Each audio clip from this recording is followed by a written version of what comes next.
বন্ধে কি লইয়া তাই স্যার ये खाना पाऊंगा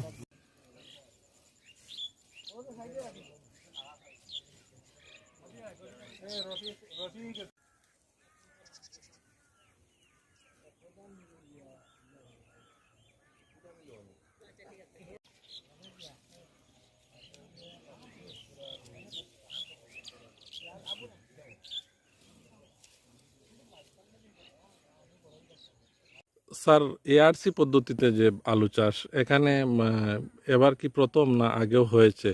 আর এই এলাকায় মোট কতজন চাষি রয়েছেন, কত হেক্টর জায়গাতে চাষ হচ্ছে?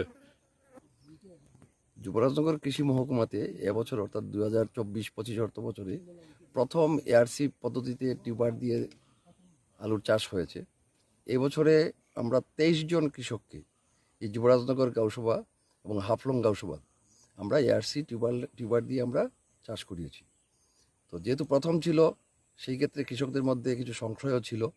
সেই ক্ষেত্রে আমরা সম্পূর্ণ সহযোগিতা পেয়েছি আমাদের স্টেট হর্টিকালচার সেন্টার নাগিচড়ার।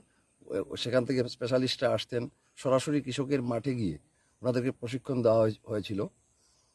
পরবর্তী সময়ে এখানে মেনলি 3 ধরনের এআরসির আলু চাষ হয়েছে। তাতে আমরা যুবরাজনগর গাউসভাতে একটা কৃষকের মাঠে আমরা এআরসি উদয় ভ্যারাইটির ক্রপ কাট নিয়েছি। সেখানে প্রায় 52 MT প্রতি হেক্টরে ফলন আমরা পেয়েছি। অর্থাৎ এখানে যে ক্রপ কাট আমরা নিয়েছি 25 স্কোয়ার মিটারে, সেই থেকে আমরা দেখেছি কানি প্রতি প্রায় 82 কুইন্টাল আলু সেখানে পাওয়া গিয়েছে। তো তা দেখে কৃষক যারা করেছেন শুধু তারাই নয়, এই এলাকার অন্যান্য কৃষকরাও ছিলেন, পঞ্চায়েত প্রতিনিধিরাও ছিলেন, সবাই অত্যন্ত আনন্দিত, উৎফুল্লিত এবং প্রত্যেকেই আগামী বছর এআরসির যে আলু বীজ দিয়ে চাষ করতে আগ্রহ প্রকাশ করছেন। তো এই বছরের সফলতা দেখে আমরা আশা করতে পারছি আগামী বছর এটাতে বিপুল সাড়া আমরা পাবো এবং প্রচুর এরিয়া এআরসি পদ্ধতিতে আমরা চাষ করাতে পারবো। পাশাপাশি যুবরাজনগরে আলুর উৎপাদন আমরা প্রায় দ্বিগুণ করতে পারবো। ধন্যবাদ।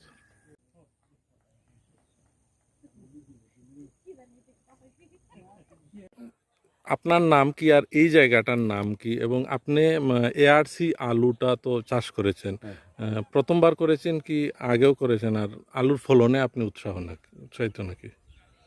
তাহলে আমার বলতে হয়, আমি যুবরাজনগর গাউসভার 1 নম্বর ওয়ার্ডের, আমার নাম অশ্বিনী কুমার নাথ।